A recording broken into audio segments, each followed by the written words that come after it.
এই খাবার সুন্নত, খাওয়ার টেবিলেই তো আমরা হেরে যাচ্ছি। আমরা তো খাবার টেবিলেই হেরে যাচ্ছি। আমরা যুদ্ধের মাঠে জিতবো কিভাবে?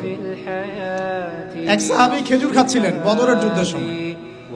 এটা আপনার রাহিকুল মাকতুম গ্রন্থে পাবেন।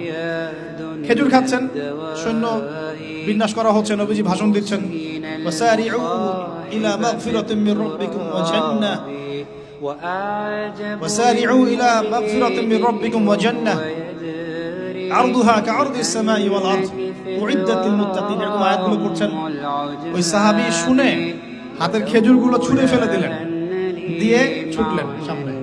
একজন সাহাবী তার আগে বলেছিলেন যে খাবার শেষ করো। তিনি বলছিলেন যে এগুলো খেতে অনেক সময় লেগে যাবে। বীর বিক্রমে যুদ্ধ করেছে এই সাহাবী, শহীদ হয়ে গেছে।